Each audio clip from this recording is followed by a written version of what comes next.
para cerrar un poquito este tema de la ira, sí que me gustaría hacer mención sobre dos aspectos, ¿no?, de la ira, que se centran en uno prácticamente, y es la ira dirigida hacia la persona fallecida. Y hay dos situaciones en las cuales esto ocurre con más frecuencia. La primera de ellas es cuando tenemos algo que reprochar a la persona que ha fallecido. Y esto ocurre muy frecuentemente cuando,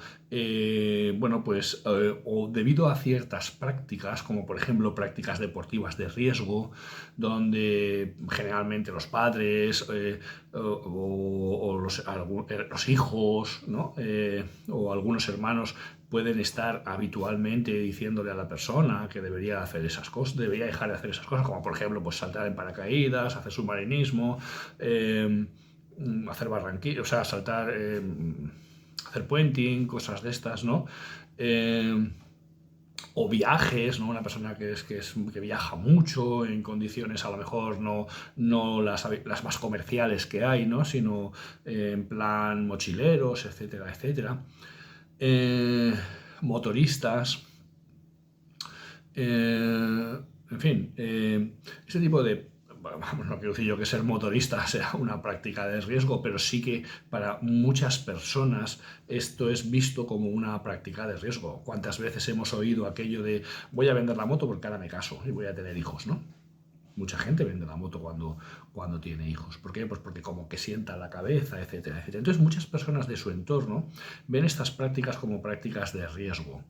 Cuando esta persona fallece en un accidente de moto, cuando esta persona fallece haciendo submarinismo, cuando esta persona fallece saltando, haciendo puenting en un accidente, o cuando fallece en otro país porque se ha ido de mochilero y ha comido algo, o esto suele generar ira, ¿no?, hacia la persona, es decir, porque probablemente detrás de esto ya hay una advertencia habitual, ¿no?, que la mayoría de las veces no te tiene que limitar esa advertencia, lógicamente, y cada uno hacemos las cosas que hacemos porque nos gusta hacerlas o porque es nuestro trabajo o por lo que sea, ¿no? Pero suele generar sentimientos de ira. Esto es mucho más notable cuando la persona que ha fallecido ha tenido prácticas ciertas de riesgo, como por ejemplo alcoholismo, toxicomanías, fumar en exceso, etcétera, etcétera. Y esta persona fallece debido precisamente a estas prácticas, ¿no? Fallece de una sobredosis, fallece de un cáncer de pulmón, fallece de... Y entonces muchas veces se culpabiliza al propio fallecido y se generan sentimientos de ira.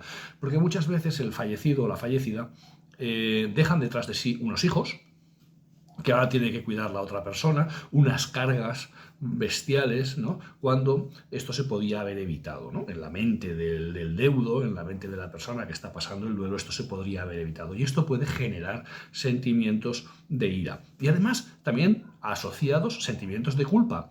Y incluso estos sentimientos de ira, el problema que tienen es que no se pueden compartir habitualmente. Porque, a ver, si a tu hijo ha tenido un accidente de moto, ha estado ingresado y al final ha muerto, en pocas reuniones sociales está bien visto echarle la culpa a tu hijo y descargar tu ira y decir, está mal visto. Esto es una lástima. ¿Por qué? Porque no permite el desahogo emocional, el desahogo de los sentimientos que estás generando, ¿no? Entonces, para este tipo de personas es muy interesante, para todos, pero para este tipo de duelos es muy interesante los grupos de autoayuda, obviamente, donde tú puedes expresar todo con total libertad. Incluso las demás personas pueden apoyar tus sentimientos porque ellos quizá también hayan tenido sentimientos de ira hacia la persona fallecida. También la terapia, lógicamente, o el counseling, ¿no?, con algún counselor o alguna counselor, ¿no?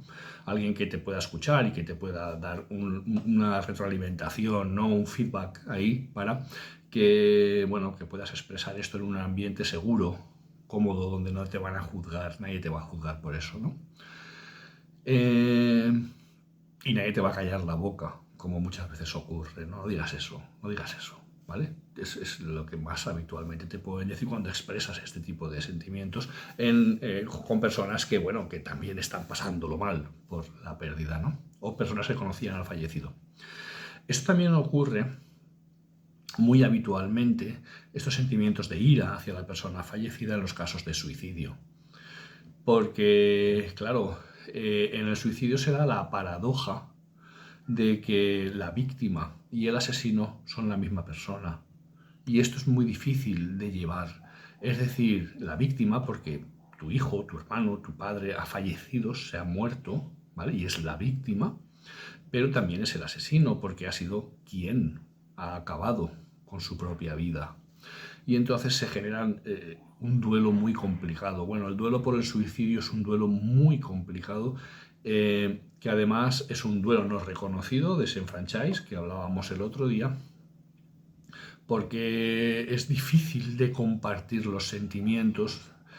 Existen sentimientos de culpa, existen sentimientos de ira, y este tipo de duelos también se benefician mucho de los grupos de autoayuda, de personas que estén pasando por una situación similar, y también obviamente de la intervención de un terapeuta especializado o un counselor. Bueno, quería hacer este pequeñito apunte porque estas dos situaciones no son poco habituales. Ya sabemos que el suicidio es epidémico, es pandémico, y ocurre con más frecuencia de la que debería en una sociedad de confort en la que estamos, o en cualquier sociedad, pero es que ocurre con una frecuencia elevadísima, ¿no? Recordemos que se muere una persona por suicidio cada 40 segundos y es la segunda causa de muerte no natural más frecuente en adolescentes.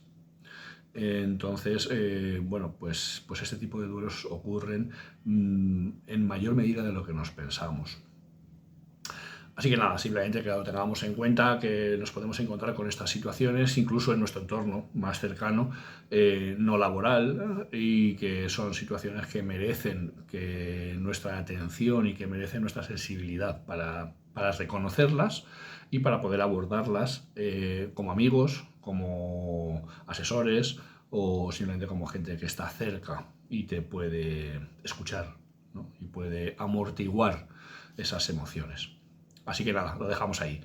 Nos vemos en el próximo. Un abrazo.